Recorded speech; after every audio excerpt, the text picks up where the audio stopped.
میرے مالک نے اس امت پر یہ فیضان فرمایا کہ اس کا قرآن بھی محفوظ ہے اور نبی پاک صلی اللہ علیہ وسلم کا فرمان بھی محفوظ ہے، آپ کی اداؤں کے ساتھ محفوظ ہے۔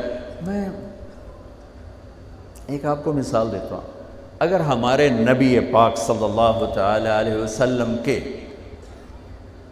چلنے کا انداز کیا تھا، اگر ہمیں یہ معلوم نہ ہوتا تو کیا فرق تھا؟ کوئی جنت جہنم کا مسئلہ تو نہیں ہے نا، لیکن میں قربان جاؤں ان صحابہ پر اور ان کے شاگردوں پر، ان کے اگلے شاگردوں پر، یہاں تک کہ جنہوں نے میرے نبی کی چال بھی ہم تک پہنچائی۔ میں آپ کو ترجمہ بتا دوں،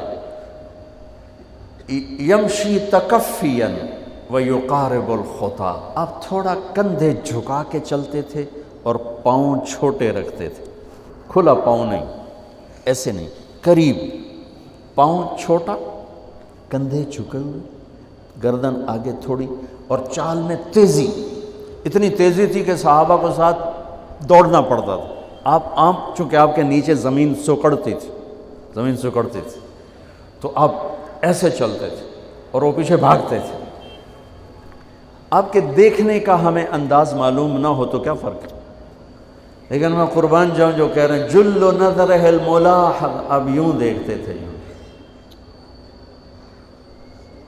ایسے نہیں دیکھتے تھے حیا کی وجہ سے، بلکہ یوں دیکھتے۔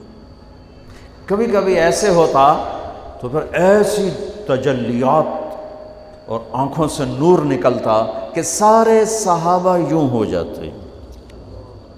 صرف 2 آدمی آپ کو دیکھ سکتے تھے، صرف 2، ایک ابو بکر اور ایک عمر، بس۔ یضحکان الیہ ویضحک الیہما، دونوں آپ کو دیکھ کے مسکراتے اور اپن کو دیکھ کے مسکراتے، باقی کوئی آپ کو آنکھوں میں آنکھیں ڈال کے دیکھ نہیں سکتا تھا، جنہیں آپ کی نظر شرم و حیا ایسے تھی۔ کوئی آپ کو ادھر سے بلاتا، مفتی حامد صاحب مجھے کہیں مولوی صاحب تو میں اتنا ہی کروں گا، اس تو میرے کول بھی نہیں ہمت، مولانا ارشاد صاحب کہیں جناب مولانا صاحب، اتنی میری طاقت ہے۔ لیکن جب میرے نبی کو دائیں سے کوئی بلاتا تھا یا رسول اللہ، تو اب یوں نہیں کرتے، اب یوں کرتے تھے، پورا مڑتے تھے اس کی طرف، پورا سینہ سے سینہ ملاتے تھے۔ ادھر سے کسی نے کہا یا رسول اللہ، تو اب یوں نہیں کرتے، اب یوں کرتے تھے پورا۔ میں قربان جاؤں، اس موبائل نے کتنی بد اخلاقی پھیلائی ہے کہ ایک آدمی بات کر رہا، وہ موبائل دیکھ رہا، اور خاص طور پر والدین سے کہہ رہا ہوں، اب چھوٹا بچہ آئے اور اسے تم نے توجہ نہ دی، یہ گھروں میں 99.9% بلکہ 100% ہو رہا ہے، فون پہ لگے ہوئے، چھوٹا معصوم بچہ ماں سے بات کر، وہ فون پہ لگی ہوئی، ہاں ہاں بول کیا نا، سن دی پئیاں بھوک نہیں۔ آپ نے ذبح کر دیا۔ عربی کا لفظ ہے توجہ فرمائیں، یہ لفظ عربی کا توجہ فرمائیں کا مطلب ہے، یہ توجہ کی تا ہٹاؤ تو نیچے سے وجہ نکلتا ہے، وجہ چہرے کو کہتے ہیں۔ توجہ فرمائیں کا مطلب ہے بوتھا شریف میرے حل کر، میری طرف چہرہ کر کے بات کر۔ میرے نبی جب کسی سے بات کرتے تھے، سینہ بھی اس کو دیتے تھے، چہرہ بھی اس کو دیتے تھے۔ جب آپ غمگین ہوتے تھے کیا کرتے تھے؟ اب داڑھی پکڑ کے یوں بیٹھ جاتے تھے، یہاں ٹیک، اس کو نیچے، اور یوں پکڑو۔ تھوڑی دیر کے بعد سر پہ ہاتھ پھیرتے اور پھر یوں فرماتے۔ یہ میرے نبی کے غم کی نشانی تھی۔ آپ کسی دکھ میں ہیں، کسی غم میں ہیں، سبحان اللہ۔ جب آپ کسی کو بلاتے تھے تو ایسے نہیں کرتے تھے، ایسے کرتے تھے، پورے ہاتھ کے اشارے سے، ایسے انگلی اٹھانا عیب ہے، یوں کرتے تھے ایسے۔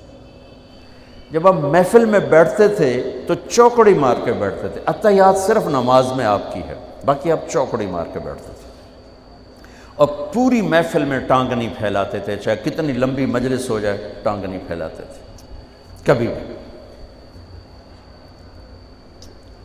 عزت دیتے تھے، سامعین جالسین کو احترام دیتے تھے، عزت دیتے تھے، اور دوران گفتگو آپ یوں کرتے رہتے تھے، یوں۔ یہ آپ کی بے ساختہ حرکت تھی، یہ ہتھیلی، یہ انگوٹھا، یہ ہر آدمی میں نا کوئی اس کی جسم کی غیر ارادی حرکت ہوتی ہے. جیسے میں اپنے انگوٹھے کو یوں کرتا رہتا ہوں، یہ میری بچپن کی عادت ہے، مجھے پتہ بھی نہیں ہوتا میں انگوٹھا ایسے کر رہا ہوتا ہوں. تو میرے نبی کی بغیر ارادے کے ہاتھوں کی حرکت تھی. آپ دوران گفتگو یوں فرمایا کرتے. یا آپ کو اوپر کر کے دکھا رہا ہوں، ورنہ آپ یہاں ہاتھ ہوتے تھے اور آپ یوں فرماتے رہے. واہ کیا صحابہ تھے، یہ ہر شے ہم تک پہنچا. سبحان اللہ.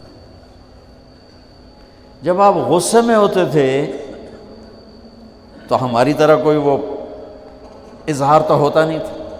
پھٹ پڑے وہ بھی نہیں ہے، ڈانٹ ڈپٹ وہ بھی نہیں ہے. اس کو برداشت کیا ہے، اس کا رد عمل آیا ہے چہرے پر. کیا یہاں ایک رگ تھی جو غصے میں ابھر آتی تھی، وہ ایسے ایسے ایسے ایسے ایسے کرتے. بینہما عرق یدرہ الغضب، تو اس سے اندازہ ہوتا تھا غصے میں کسی پر اظہار ناراضگی ہے تو ہم تو لان تان کرتے ہیں. آپ کیا کرتے تھے؟ ادھر سے ابو ہریرہ آ رہے ہیں، آپ ان پہ ناراض ہیں اور ان کو بتانا بھی چاہتے ہیں، اور یہ ناراضگی ان کی کسی تربیتی پہلو کی وجہ سے ہے. من انتصر لنفسہ لا یغضب لنفسہ ومن انتصر لہا.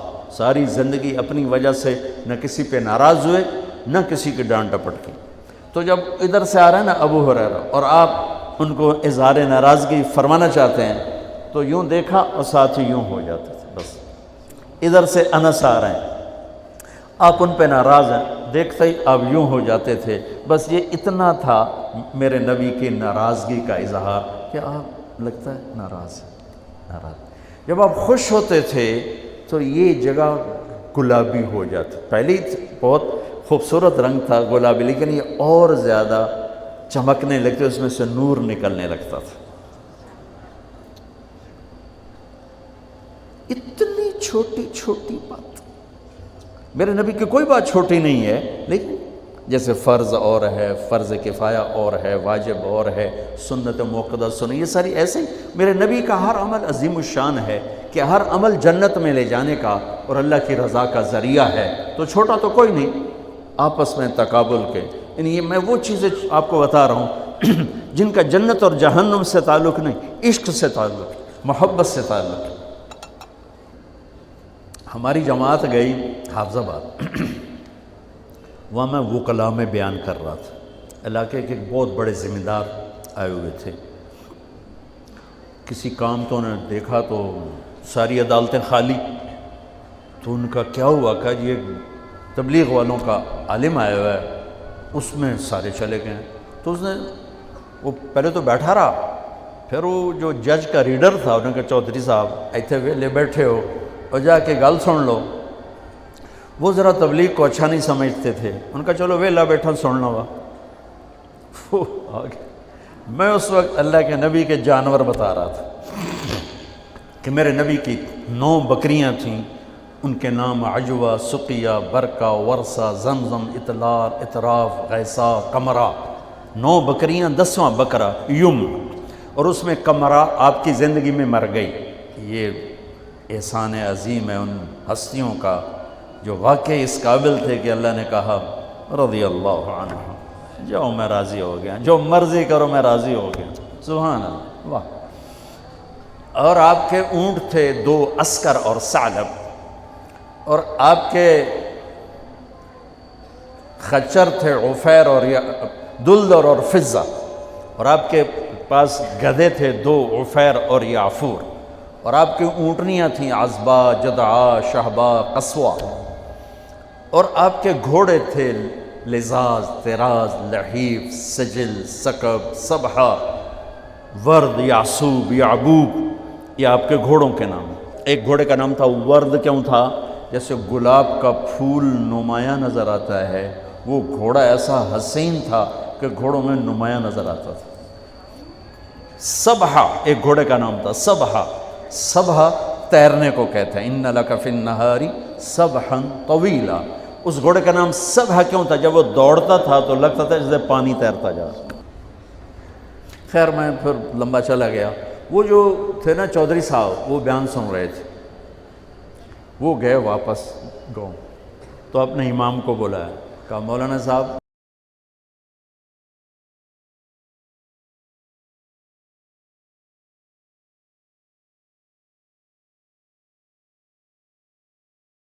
ایک مسئلہ دسو کہ اپنے نبی دی بکریاں دا نام کی ہے؟